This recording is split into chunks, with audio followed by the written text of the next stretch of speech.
السلام علیکم۔ قائد اعظم اور علامہ اقبال کا معاملہ بڑا خوبصورت تھا۔ قائد اعظم کانگریس کے رویے سے بددل ہو کر انگلستان جا چکے تھے، اور یہ ہم سب جانتے ہیں کہ علامہ اقبال نے قائد اعظم کو موٹیویٹ اور انسپائر کرنے کے لیے کئی خطوط لکھے۔ خطوط میں یہ لکھا کہ آپ واپس ہندوستان جا کر مسلمانوں کی رہنمائی فرمائیں۔ ایک دفعہ کسی اخباری نمائندے نے علامہ اقبال سے پوچھا کہ جب ہندوستان میں درجنوں مسلمان لیڈر پہلے سے موجود ہیں تو آپ محمد علی جناح کے پیچھے کیوں پڑے ہوئے ہیں؟ آپ کیوں چاہتے ہیں کہ قائد اعظم ہی انگلستان سے واپس جا کر مسلمانوں کی رہنمائی فرمائیں؟ تو علامہ اقبال نے کہا کہ 2 وجہ سے، اور انگریزی میں کہا he has supreme integrity and he is not purchasable, یعنی وہ انتہا درجے کا دیانتدار شخص ہے اور اس شخص کو کوئی خرید نہیں سکتا اور اس کی کوئی قیمت نہیں لگا سکتا۔ یہ تھی قائد اعظم کی قدر و قیمت علامہ اقبال کے ہاں۔ قیمت نہ لگا سکنے کا ثبوت یہ ہے کہ جب پاکستان بننا طے پا گیا اور اس میں کوئی شک نہ رہا تو پہلے نہرو قائد اعظم کے پاس آیا اور اس نے قائد اعظم کو بہت موٹیویٹ کیا اور پریشرائز کیا کہ اگر آپ پاکستان لینے کی ضد چھوڑ دیں تو ہم آپ کی بہت ساری مراد دینے کو تیار ہیں۔ لیکن ظاہر ہے قائد اعظم نہیں مانے۔ پھر اس کے بعد لارڈ ماؤنٹ بیٹن نے وائس رائے کے گھر میں قائد اعظم کو بلایا اور کہا کہ آپ جو چاہتے ہیں، جتنی وزارتیں چاہتے ہیں ہم آپ کو دینے کو تیار ہیں، لیکن آپ پاکستان بنانے کی حق سے اور ضد سے دستبردار ہو جائیں۔ قائد نہیں مانے۔ آخر میں گاندھی آیا اور اس نے قائد اعظم کو بہت بڑی آفر کی۔ اس نے کہا کہ اگر آپ پاکستان بنانے کی ضد چھوڑ دیں تو ہم پورے ہندوستان کا پہلا وزیر اعظم آپ کو بنانے کو تیار ہیں۔ خواتین حضرات، ایک لمحے کے لیے سوچئے، اگر آج کا کوئی سیاستدان یا سیاسی سسٹم ہوتا تو کیا ہوتا؟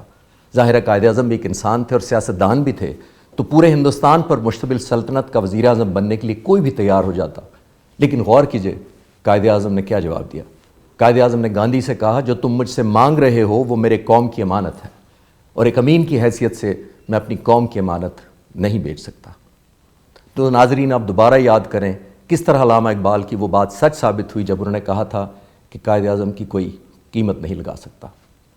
قائد اعظم نے ایک اور جگہ کہا کہ علامہ اقبال میرے لیے ایک دوست تھے، ایک رہنما تھے اور مفکر تھے، اور جب بھی مجھے ان کا ساتھ چاہیے تھا وہ ایک چٹان کی طرح میرے ساتھ کھڑے رہے، ایک لمحے کے لیے بھی اپنی جگہ سے نہیں ہلے۔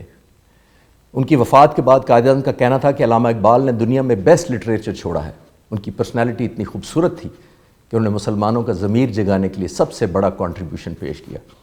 ان کی خدمات کو جب تک اسلام ہے یاد رکھا جائے گا۔ علامہ کی وفات پر وہ بڑے رنجیدہ تھے۔ ان کا کہنا تھا کہ یہ بہت بڑا نقصان ہوا ہے مسلمانوں کا، ہمارا بہت بڑا رہنما رخصت ہو گیا ہے۔ جب قرارداد پاکستان پیش ہو رہی تھی تو اس کے پاس ہونے کے بعد قائد اعظم نے پیچھے مڑ کر مطلوب سید کی طرف دیکھا اور یہ کہا اقبال ہمارے درمیان موجود نہیں ہیں، لیکن اگر آج وہ زندہ ہوتے تو یہ سب دیکھ پاتے تو بہت خوش ہوتے۔ ہم نے بالکل وہی کیا جیسا وہ ہم سے چاہتے تھے کہ ہم کریں۔ آخر میں یہ بات کہ جب علامہ اقبال کو بہت پذیرائی مل چکی تو کچھ کانگریس کے بہت سینئر رہنما علامہ اقبال کے پاس آئے اور انہوں نے قائد اعظم کے بارے میں جا کر علامہ اقبال سے کہا کہ وہ تو ایک مصنوعی لیڈر ہے، اصل ویژن اور سوچ تو آپ کی ہے جس پر وہ عمل درآمد کر رہے ہیں۔ چنانچہ مسلم لیگ کی قیادت آپ سنبھالیں اور پاکستان بنانے کے لیے آگے بڑھیں۔ ان کا کہنا تھا کہ آخر آپ قائد اعظم کو سارا کریڈٹ کیوں دینا چاہتے ہیں؟ یہ سن کر علامہ اقبال نے فرمایا میں تو جناح کی فوج کا ایک ادنا سا سپاہی ہوں اور وہ میرا سپہ سالار ہے۔ یہ تھا دونوں رہنماؤں کا ایک دوسرے کے لیے عزت اور احترام کا رشتہ۔ پاکستان زندہ باد۔